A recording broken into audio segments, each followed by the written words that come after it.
And we're back, folks, here on WrestleRant. I'm Graham Giuseppe Matthews, as always, breaking out all the pay-per-views that I watch on the WWE Network, and continuing along with the King of the Ring theme for the past few episodes. Today we're talking about King of the Ring in 1997. So opening with the semifinals in the King of the Ring tournament, Hunter Hearst Helmsley, later known as Triple H, obviously, taking on Ahmed Johnson. Match sucked. I mean, Chyna's involvement at the end kind of helped it a little bit, and obviously gave Triple H a good win, got him to the finals, protected Ahmed Johnson a little bit.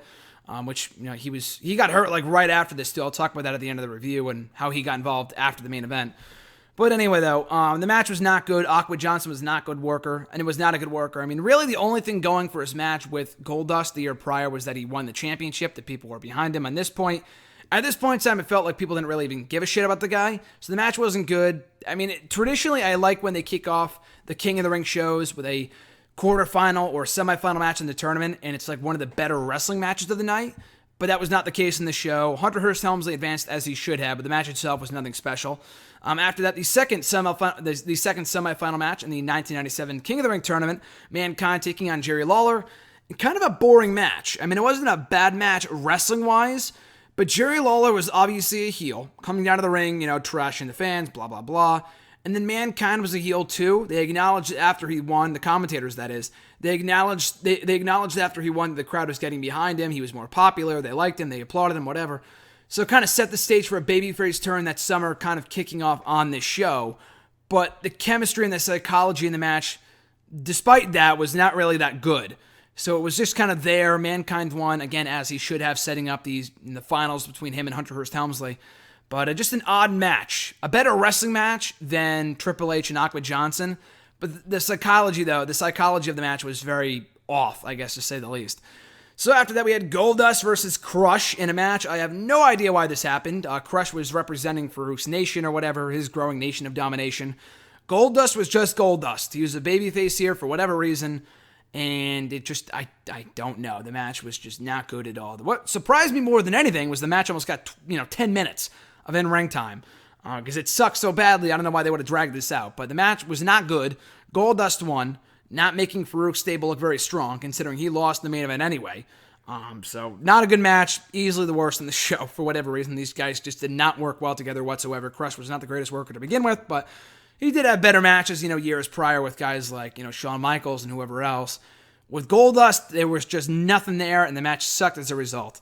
You had up next a six-man tag team match, the Hart Foundation taking on Psycho Sid and the Legion of Doom. Were the Hart Foundation baby faces here? Because I thought they were heels, and they were heels, because they came out later in the show with Bret Hart challenging, 5 Americans to take them on at the Canadian Stampede pay-per-view. I mistakenly said last WrestleRant edition, that the subsequent show is the Canadian pay-per-view, Canadian Stampede. That was this year. That was not 96. That was 97. My bad. But anyway, so they came off like baby faces here, and I guess that was just kind of the showing of what the times were all about at that point in time. I mean, Stone Cold Steve Austin was a heel, but he was also a tween at the same time. He was a babyface coming out of WrestleMania. I don't know. It was just a very confusing time. Now, I guess that was the allure, that was the appeal of 1997 with the shades of great characters, but I'm just not a fan personally. Anyway, though, the match wasn't really that good. Owen Hart and the British Bulldog tried their best to bring the match to another level, but they just couldn't. Psycho Sid's not a good worker. The Legion of Doom at that point were just not good either. They were just completely out of it, so it was not a good six-man tag team match at all. Thankfully, the Hart Foundation went over as they should have to set the stage for the main event of the following pay-per-view, the following In Your House show. But just the match was very disappointing. I expected more from these 6 guys, or at least anything involving the Hart Foundation. It just, again, not a good match. After that, Hunter Hearst Helmsley taking on Mankind in the finals of the King of the Ring tournament. A better match than easily obviously the better match of any of the match of these semifinals matches on this show. But still not a great match. I feel like their chemistry would improve over time. Their SummerSlam match was a lot better than this. Their WrestleMania match, or rather their matches leading up to WrestleMania 2000 were significantly better than this. Those matches were fucking awesome. This was just kind of good, and again, they were just kind of starting to turn Mankind, so I could see why the chemistry was a bit off at that point in time until later on down the line. But they did successfully turn Mankind babyface here to an extent, as it would kind of kick off his face run by having fans feel sympathy for him. Triple H kind of beating up on him throughout the match, attacking him, just completely beating the shit out of him, Mankind kicking out. building that sympathy, Triple H wins with the pedigree to score the victory and become the 1997 King of the Ring, the title that he was supposed to win the year prior before the curtain call, and he got deep-pushed and completely buried, and he had to work his way back up, and it all worked out in the end. And the new King of Kings, Hunter Hearst Helmsley. So the match was good, but again, not as good as their future encounters. After that, we had Stone Cold Steve Austin versus Shawn Michaels in a WrestleMania 14 main event come early. And this match was way better than the WrestleMania match. And that's really should come as no surprise. I know that's not a huge revelation, yeah. Just because at the point, obviously, at WrestleMania 14, Michaels was hurt, and Austin was not hurt, but he had to adjust his style coming off the neck injury. That was Michaels' final match, and they were just both working hurt. Neither guy really had the chemistry they should have. It was an entertaining match for what it was. But when you watch this match compared to that one, it's fucking night and day. Night and day. This was way better than the WrestleMania match. So if you didn't like the WrestleMania match, or even if you did like it, you'll love this match a hell of a lot more. I had even no idea this match even happened before I had the King of the Ring DVD. That's the best of the King of the Ring pay-per-view. I watched it last summer, and I watched it then, so this was my second time watching it. Just a really, really good match. I mean, a lot more wrestling than you would expect considering if you watched the WrestleMania match first, which you probably have, and then watching this match, again, night and day, just a completely different style. Austin was still more wrestling-oriented. Shawn Michaels was still at the peak of his in-ring ability. So, again, great match. These guys had really good chemistry together, and they worked very, very well together, producing a great match. The double disqualification came in after both guys knocked down the referee, or they just both shoved the referee out of the way. Or Stone Cold delivered a stunner to Tim White, and then another referee came down, and Shawn Michaels laid him out to Sweet Chin Music. So both guys were DQ'd. They continued. They were just kind of perplexed by the finish. The crowd was not happy with it. I thought the finish was fine. I mean, on a show where there were really no good matches, it was kind of disappointing. It was what could have been the saving grace of the show. They kind of dropped the ball on it. And Austin and Michaels were both World Tag Team Champions together at this point in time. I forgot to mention that. So the finish was a bit disappointing. I'm happy they did it because it made their WrestleMania match mean more, even though it wasn't as good. But anyway, though, I felt like, on a show where so much else went wrong and there wasn't that much great wrestling, they really needed to deliver a strong finish here. They didn't. Again, it kept the feud alive.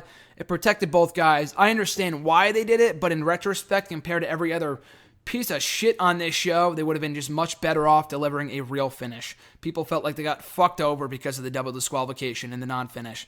But then we get to the main event for the WWE World Heavyweight Championship, or just the WWF Championship, whatever the hell you want to call it. The Undertaker defending against Farouk. Yes, leader of his own nation, and he was trying to get over as a top heel, and it just wasn't working. Him and Taker had no chemistry. The match was not good. Thankfully, not nearly as long as the previous two matches, because it wasn't even as good as the previous two matches between Triple H, Mankind, Michaels, and Austin, respectively. So the match wasn't completely awful, but it was just so fucking boring. Because Farouk is a great wrestler. I understand the story they wanted to tell, them becoming the first ever black WWE champion. But it just, I didn't know. It just wasn't a good match. It just was not a suitable main event coming off that great classic match between Austin and Michaels. This just sucked. And the whole story behind it was a lot better than the match itself, with Paul Bearer reuniting with Taker just because he had a secret to hold over his head, and if he did not continue to attack Farouk, then he would reveal the secret. So he refused to attack him. Ahmed Johnson came down to attack the Undertaker after Taker landed the first blow, or attempted to. So Ahmed Johnson lays out Taker to end the show. I guess that was building to a match at the following pay-per-view, a Canadian Stampede, but Ahmed Johnson got hurt, so it never came to fruition. But anyway, though, the match was just not good. The story was better than the match with Paul Bearer and Taker, and that obviously would lead to the Paul Bearer reuniting, or bringing in Kane that October. So it was a very long-running story that they had going on for most of 1997 with Taker and Bearer. So I thought that was cool, and I appreciated that aspect of it. The match itself, though, with Taker and Farouk, was not good whatsoever. So anyway, that was it, guys, for King of the Ring 1997. If you couldn't already tell, not nearly as good in my opinion, not nearly as entertaining on the whole as the 96 show, which I really, really enjoyed, my favorite installment up to this point in which I've watched all the shows.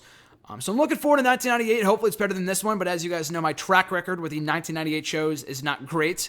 I do not love the year of 98. Not to say it's not a good year. I just don't love all the chaos and the turning and the factions and the Attitude Era stuff. And I like the Attitude Era, but just 98 for me was a very missable year. And it was a great year for wrestling. It's not my favorite year. It's just not my cup of tea, I guess is the best way to put it. So Nevertheless, though, hopefully it's better than this show. This was not a good show whatsoever. Austin Michaels, really the only match worth watching from this show. Triple H and Mankind was good, and it was a big landmark victory for the future King of Kings, but they would have better matches down the line, so don't bother wasting your time on that match. And the main event sucked. The undercard was not good either, so the only match worth watching from the show, the only match, period, watching from the show that you should check out is Austin and Michaels, and it's really a strong recommendation, especially for anyone who's seen the WrestleMania match and was disappointed by it. Watch this match and see what they were truly capable of, and both guys in the peak of their respective, in-ring careers. So that's it, guys. King of the Ring 1997. As always, thank you for watching and listening. I greatly appreciate your support. My next video will be covering King of the Ring 1998. But in the meantime, in between time, you guys can follow me on the Twitter at WrestleRant, on Facebook at facebook.com/Graham.Gisson.Matthews, and right here on YouTube by liking, commenting, sharing, and subscribing. So until next time, guys, I'm Graham Gisson Matthews, and I'll catch you folks down the road.